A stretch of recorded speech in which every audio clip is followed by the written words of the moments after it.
শ্ৰীমন্ত শংকৰদেৱ সংঘৰ ৯৪ সংখ্যক অধিৱেশনৰ ব্যাপক প্ৰস্তুতি ৬, ৭, ৮ আৰু ৯ ফেব্ৰুৱাৰীত অনুষ্ঠিত হ'বলগীয়া এই অধিৱেশনৰ বাবে বৈষ্ণৱ পণ্ডিত সোণাৰাম চুতীয়া সমন্বয় ক্ষেত্ৰত ব্যস্ততা আয়োজক কমিটিৰ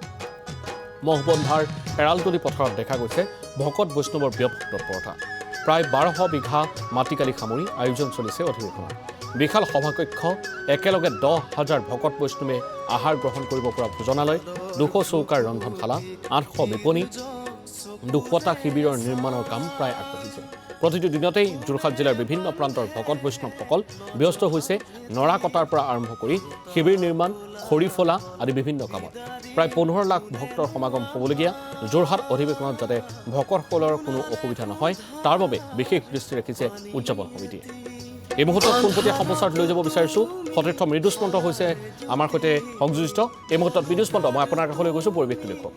শ্ৰীমন্ত শংকৰ হৰি ভকতৰ জানা যেন কল্পতৰু তাহান্ত বিনাই নাই নাই নাই আমাৰ পৰমগুৰু চাওক শ্ৰীমন্ত শংকৰদেৱ সংঘৰ যি মূল অধিৱেশনক লৈ যোৰহাটৰ মৌবন্ধা এৰালতলী যি বৈষ্ণৱ পণ্ডিত সোণাৰাম চুতীয়া সমন্বয় ক্ষেত্ৰত আমি সকলোখিনি পৰিৱেশ প্ৰতিদিন টাইমৰ দৰ্শকসকলক দেখুৱাবলৈ যত্ন কৰি আছোঁ আৰু শ্ৰীমন্ত শংকৰদেৱ সংঘৰ অধিৱেশন বুলি ক'লে এটা অত্যন্ত আকৰ্ষণ হয় ইয়াৰ যি ভোজনালয় আৰু প্ৰায় ১০ সহস্ৰাধিক ভকতে একেলগে ভোজন কৰিব পৰা যি ব্যৱস্থা কেৱল শ্ৰীমন্ত শংকৰদেৱ সংঘৰ অধিৱেশনত সম্ভৱ আৰু সেই পৰিৱেশটো আমি প্ৰতিদিন টাইমৰ দৰ্শকক দেখুৱাম যে যোৰহাট অধিৱেশনতনো কেনেদৰেনো প্ৰস্তুতি কৰিছে সেই ভোজনালয় চাওক আমি এইটো যে দেখিছে বৃহৎ এটি মণ্ডপ এই মণ্ডপটোতে প্ৰায় ১০,০০০ ভকতে একেলগে যি সিদ্ধ প্ৰসাদ ইয়াত গ্ৰহণ কৰিব পাৰিব আৰু এইবাৰ ভোজনালয়ৰ কাৰণে বিশেষভাৱে শৃংখলিতভাৱে যি সমিতিয়ে বিশেষভাৱে তৎপৰতা গ্ৰহণ কৰিছে আৰু প্ৰায় ২০০টা চৌকা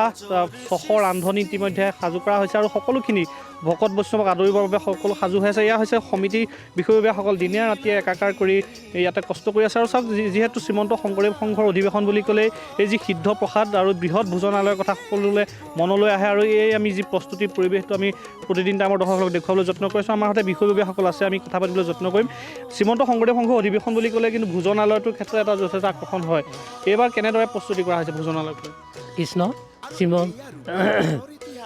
শ্ৰীমন্ত শংকৰদেৱ সংঘৰ ৯৪ সংখ্যক বাৰ্ষিক অধিৱেশনত এই এৰালতলী পথাৰত বৈষ্ণৱ পণ্ডিত সোণাৰাম চুতীয়া সমন্বয় ক্ষেত্ৰত ৬ ফেব্ৰুৱাৰী বা ৯ ফেব্ৰুৱাৰীলৈ ৪ দিনীয়া কাৰ্যসূচী অনুষ্ঠিত হ'ব তাৰ কাৰণে ইতিমধ্যে আমাৰ সমস্ত বিভাগত প্ৰস্তুতি আমাৰ সমাপ্ত হৈছে মাত্ৰ আৰু কেইটাদিনৰ পাছতে আমাৰ অনুষ্ঠান আৰম্ভ হ'ব আমি ভাবিছোঁ আমাৰ তাত কোনো অসুবিধা নহ'ব ভোজনালয়ক লৈ এবাৰ কেনেধৰণৰ ভোজনালয় আমাৰ ১০,০০০ ভকতে একেলগে সিদ্ধ ল'ব পাৰিব আৰু ৰন্ধনশালতো আমি ২০০ চৌকা ইতিমধ্যে প্ৰস্তুত কৰি ৰাখিছোঁ ৫০০ ৰন্ধন কৰ্মী আৰু ১,৫০০ ৰন্ধন কৰ্মীৰ সৈতে আমাৰ ৰন্ধন কাম কৰিব পাৰিব এইবাৰ কেনেদৰে কিবা ব্যতিক্ৰমী বা বেলেগ ধৰণৰ ব্যৱস্থা গ্ৰহণ কৰা হৈছে কৃষ্ণ জয়গুৰু সংঘ এইবাৰ আমি চৌকাখিনি এটা বেলেগ ধৰণে আমি তৈয়াৰ কৰিছোঁ মানে বনোৱাৰ চিষ্টেম কৰিলোঁ আৰু আমি ৫০০-৬০০ আমাৰ ৰান্ধনীয়ে ৰন্ধন কৰিব আৰু আমাৰ ২০০টা চৌকা আমি ইয়াত প্ৰস্তুতি কৰিছোঁ আৰু ১০,০০০ ভকতে একেলগে বহি খাব পৰা এটা ব্যৱস্থা কৰিছোঁ আমি আৰু সেইকাৰণে আমি অহা ৬ পৰা ৯ ফেব্ৰুৱাৰীলৈকে আমি সকলো বৈষ্ণৱ ভকতসকলক আমি ইয়ালৈ নিমন্ত্ৰণ জনাইছোঁ আমাৰ ইয়াত আহি এসাঁজ তেখেতসকলে আহাৰ গ্ৰহণ কৰক আপুনি কি বিভাগত জড়িত আছে মই পানী যোগান জয়গুৰু শংকৰ মই পানী যোগান উপ সমিতিৰ সম্পাদক শ্ৰীমন্ত শংকৰদেৱ সংঘৰ ৩টা পদ গোট খাই এটা অধিৱেশন হয় পানী পায়খানা আৰু পাকঘৰ এই ৩টা বস্তু যদি সমন্বয় হয় তেতিয়া এই অনুষ্ঠানটো এটা সুন্দৰ আৰু সফল হয় শ্ৰীমন্ত শংকৰদেৱ সংঘৰ এই পাণৰ অনুষ্ঠানটোত আমি পানী যোগানৰ ফালৰ পৰা যৎপৰোনাস্তি চেষ্টা কৰা হৈছে অসম চৰকাৰৰ PSC বিভাগৰ জনস্বাস্থ্য কাৰিকৰী বিভাগৰ সমস্ত বিষয়বৰ্গ বিশেষকৈ additional chief engineer Jyotikrishna Mahanta Partha Baruah Dipankar Bora আৰু লগতে আমি সুন্দৰকৈ সেইখিনিবোৰ ব্যৱস্থা কৰি আছোঁ আপোনালোকে দেখিছে নিশ্চয় ইয়াত মুখ ধুব পৰা ব্যৱস্থা পানীৰ ভোজনালয়ত যি সুন্দৰ পানী এটা ব্যৱস্থা খুৱাব পাৰোঁ আৰু নতুনকৈ আমি এটা ব্যৱস্থা কৰিছোঁ নতুন পানী এটা মেচিন বহুৱাই এটা ডাইৰেক্ট পানী খাব পৰা এটা মেচিনৰ যোগেদি এটা শুদ্ধ পানী বিশুদ্ধ পানী ভকতে যাতে ল'ব পাৰে এই ব্যৱস্থা গ্ৰহণ কৰা লাখ লাখ ভকতক আদৰিবৰ বাবে এনেকৈ প্ৰতিটো স্তৰ প্ৰতিগৰাকী ভকত ইতিমধ্যে সাজু হৈছে এইবাৰ দেখিবলৈ পাইছে যোৰহাট অধিৱেশনে কেইবাটাও ব্যতিক্ৰমী পদক্ষেপ গ্ৰহণ কৰিছে আপুনি ইয়ালৈ চাবলৈ আহিছে কেনে দেখিছে কৃষ্ণ বৰ সুন্দৰ হৈছে যিহেতু আমি হয়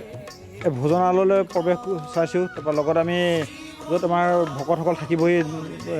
নানা জিলাৰ পৰা আহি দেখিছোঁ মানে শিবিৰসমূহ বহুত উন্নত হৈছে বৰ ধুনীয়া হৈছে ভকতে অকণো কষ্ট নাপায় গতিকে আমি চাই ভাল লাগিছে যিহেতু আমি গোলাঘাট জিলাৰ পৰা আহিছোঁ এই ৰন্ধনশাল ভাগ চালোঁহি ৭ তাৰিখে যি লক্ষ লক্ষ ভকতক সেৱা কৰাৰ হয় এই মুহূৰ্তত মৃদুস্পন্দ আপোনাক ধন্যবাদ জনাইছোঁ এই যোৰহাটৰ পৰিৱেশ ব্যাপক প্ৰস্তুতি চলিছে